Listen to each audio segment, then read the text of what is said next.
We're at this incredible turning point in history. And the challenges we're all facing, climate change, social divisions, they're not separate problems anymore. They're all tangled up in this giant knot, and let's be honest, the old ways of trying to untie it just aren't cutting it. So the real question is, how do we move forward from here? And this quote just hits the nail on the head. Our crises are so deeply interwoven that our old siloed approaches, well, they're pretty much destined to fail.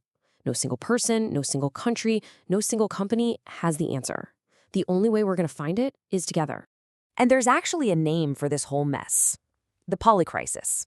It's not just a laundry list of bad things happening. It's a domino effect, a chain reaction. Think about it. A climate disaster messes up supply chains, which then creates economic chaos, and that chaos fuels political unrest. See how that works? Each problem just makes the others worse, locking us in this vicious cycle. But what if we're looking for the solutions in all the wrong places? What if all the chaos we see out there in the world is really just a mirror, reflecting something that's going on inside of us? Let's dig a little deeper now and talk about the crisis within. Posing this question really changes everything, doesn't it? What if the climate crisis, the political turmoil, what if they're just the symptoms, not the actual disease? What if the real root of the problem isn't in our systems, but inside ourselves? And when you get right down to it, here's what it is. The crisis we're facing is, at its heart, a crisis of relationships. It's about our broken connection with nature. It's about our eroding trust in our institutions. And yeah, it's about the growing distance we feel from each other. If we want to fix the world, we've got to start by fixing the way we relate to it and to one another. And these are the internal forces that are just tearing us apart. Things like fear, ego, distrust. And they're not just abstract ideas, right? These are the invisible engines driving the headlines we see every single day. This is the fuel for the fire. Okay, so if fear and all this pain from the past are basically holding us hostage, what's the first step to get free? Well, it turns out it's the really courageous act of just letting go. It's funny. We often think that holding on to old pain is what keeps us safe, that it helps us remember the lesson. But in reality, it just keeps us trapped. We wind up fighting ghosts from our own history instead of actually dealing with the reality that's right in front of our faces. And this isn't just about feeling better personally. It's about our collective wisdom. By letting go of all that baggage from the past, we free ourselves up. We can finally make smarter, clearer decisions for our future.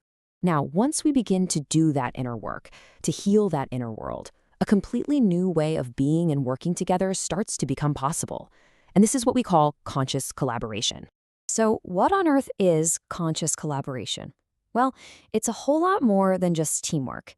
It's about intentionally bringing our full awareness, our deepest values, and our relational smarts to the table. It's collaboration with a conscience. Just look at the difference here. The old way of doing things, the one based on fear, competition, and top-down control, it's clearly breaking down. The new way is built on a foundation of trust, real cooperation, and a shared sense of purpose. It's a total shift from a fragmented past to a coherent future. So how do we actually do this? Well, it boils down to these 4 pillars. It all starts with a shared purpose. Then we need to be able to see the big picture. That's systems awareness. Third, and this is crucial, we have to create spaces where everyone feels safe enough to speak their truth. That's psychological safety. And finally, we need the maturity to handle conflict with grace and rebuild trust when it's broken. And when we start to bring these pillars to life, something truly magical starts to happen. We unlock this force that's way bigger than any one of us alone. And that force is synergy. Synergy is that amazing place where 1 + 1 equals like 100. It's the creative explosion that happens when we truly align our efforts. We don't just add our strengths together, we actually multiply them, creating solutions that we couldn't have even imagined before. Just think about a flock of birds in the sky. There's no CEO bird barking orders, right? They just move together as this one beautiful, intelligent whole. That's synergy in action. And if birds can do it, just imagine what we are capable of when we finally learn to collaborate. So the ultimate goal here is to create a world where ideas, resources, and trust can flow freely, without all the friction that fear and competition cause. This is how we tap into our collective genius. This is how we solve the biggest challenges of our time. So what does a world that's actually built on this idea of conscious collaboration look like? I mean, it's more than just a nice dream. It's a regenerative future that is absolutely within our reach. I mean, just imagine it for a second. A world where our economies actually heal the planet instead of harming it, where technology serves life, not just profit, where our societies are literally built on trust and care and mutual respect.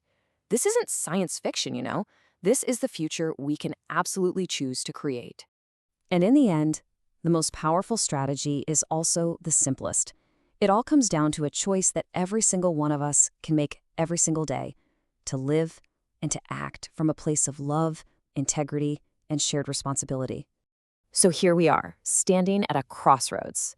Down one path, more of the same: fragmentation, fear. But down the other is a future built on collaboration and care. The thing is, this choice isn't up to governments or big corporations alone. It's up to us. It's up to you. So what will you choose?